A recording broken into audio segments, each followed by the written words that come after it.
benefit. You see, if we have iman and faith in Allah, then we ponder over these things.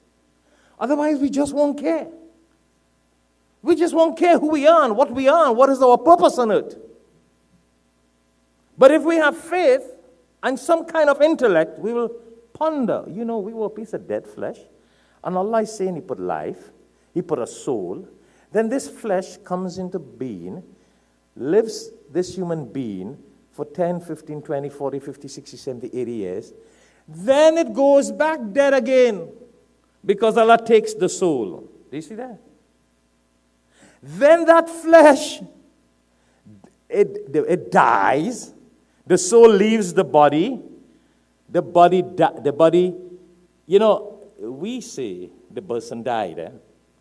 That's not how it really happens. It's the soul leaves the body. The soul leaves the body. And when the soul leaves the body, what happens? The body dies. It has no reason to exist anymore. Could you imagine that? When this ruh is taken away from this body could be as beautiful, as pretty, 20 years, 40 years, 50 years, 80 years, 10 years, 5 years.